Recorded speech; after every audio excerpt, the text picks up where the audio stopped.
Hare Krishna, Krishna Krishna, Hare Hare, Hare Rama, Rama Rama, Hare Hare. So we're not for pushing ahead. Raghunath Das Goswami is considered the Prayojana Acharya. And what does that mean? Daso Das. Yes, means I seek the position of the servant. I don't seek the position of a manjari. I don't seek the position of a shaki. I don't seek the position of Madhurya Raj. I seek the most humble position as a servant. Then that was his mood on that day. And then I wrote an article once called something about speck of dust. Yeah, what's the highest aspiration? Because everybody wants to know the highest. Well, the highest thing you can aspire for is to be a speck of dust at the lotus feet of not Krishna, not Mahaprabhu, but of the followers, not even Rupa Goswami, but of the followers of Rupa Goswami. This is our highest. And I got all these letters from devotees, even sannyasis. Well, Maharaj, appreciate the sentiment, but actually we should aspire to be manjaris. It's just like, you aspire to be a manjari, you'll never be one. It's as simple as that. You don't want to pay the first entry ticket. You want to take the box office seat of the day, which cannot be even achieved by people like Narada Muni. You, some guy from New York or Chicago or Bangalore, you want to take what even Narada Muni is afraid to run up and grab. You just want that. And it was bewildering. It was just showing the Vaishnava trend of the time, Very unbecoming of Vaishnavism. They do not, our acharyas and Mahaprabhu has not prayed in this way. Oh, make me a manjari, Krishna. He told, take me as the dust of your lotus feet. And the acharyas have magnified that. What does that mean in relation to us? And it's we seek to become the dust of the feet, of the lotus feet, of the followers of Sri Rupa Goswami. That dust we want. That dust we will become. Now one devotee's mother read that article and said, you have a strange religion. You want to become pieces of dirt. She says, no, Mom. Every piece of dirt there is Satchidananda Vigraha. Every piece of dirt. And anyway, anybody who comes to that desire, Krishna never makes them dirt.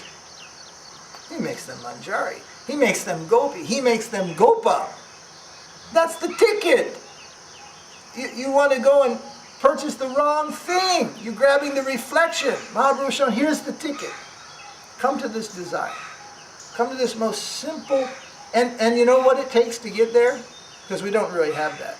But we know where the ideal is. Complete selflessness, no self-interest. I mean, it's a straw in the teeth. It's the lowest there is. So to actually accept the lowest there is, you have to empty the heart of all false ego, all material desire. Everything has to be gone. Right? And when you are gone, you are just sucked up to Krishna like through a straw. To so high you can go to fulfill the necessity of his service in any plane. Because you have that qualification. Mahaprabhu knew what is the best for the living entity. What is the highest they can achieve? What is the most expedient way to achieve that? What is the safest way to achieve that? And he has recommended this speck of dust. And Bhakti Vinod and Bhakti Siddhanta, who are the forefathers of our modern Krishna consciousness movement, and their followers, they have exemplified this. They have not given, you aspire for these big high things. Prabhupada just called it sense gratification. You aspire for these other things, it's sense gratification. No service mentality is there with you. People like to go to Vrindavan, like sit down with their beads these days and do manjari meditation. If somebody says, can you help dress the deities? It's like, I'm doing manjari meditation. And they sit with their beads and do manjari meditation. If you want to be, say, a manjari, you've got this thought, then you become pujari. And do pujari seva all day long, because that's the closest as you're going to get to that kind of service in this life. And you're mentally serving it is what? Krishna already appeared in the deity form to accept bathing, dressing. You read, gopis are decorating Krishna's face. So someone wants to sit down with beads and just meditate on that, right? Well, join the Pujari department and you can actually do that. You know? Long back, we had what, 1,000 tulsis growing here, like 8 years ago? Till we couldn't even walk. There was tulsi leaves everywhere, blowing everywhere. Right? But I used to say, oh, you want to do manjari seva? Come here, you can cut manjaris 8 hours a day, all the time, and never finish the job. This is manjari seva. And here, like, what's he talking about? We're for the high seva. Not possible. That is not the high seva. How to approach the higher world, everything we're seeing here is upside down. Everything is upside down. What we think is the highest is not so high. What we think is the lowest may actually be the highest. We may want to go in that direction. So that's clear. In our understanding, in Prabhupada's mission, and Sridhar Maharaj's preaching, and Srila Puri Maharaj's preaching, it is clear. Do not think yourself a purchaser of the higher dimension. Think yourself a beggar of the lower service. You are locked in, you are his team, you are tagged for that ultimate glory. Now, self-improve. Daily, daily, daily. Just go on. And not expect anything in return other than the opportunity of self-improvement. But what comes is people want something, then it comes out. No, I want my bliss. Oh, you want. You want.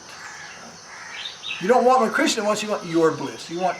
It comes down to that. And there is none of us who can just stand and say, I have no want. I am doing just only what Krishna wants. First we should try to understand that such a position is desirable, and some of the fashion to adopt in order to achieve that. And Manjari meditation is not on the list. Considering that you know better than our previous acharyas, which are Bhaktivinoda Bhaktisiddhanta and all Bhaktisiddhanta's disciples, including our Prabhupada, that Nityananda actually was a sannyasi when they've all said that he wasn't. You are massively less intelligent and obviously bewildered in that fool's paradise.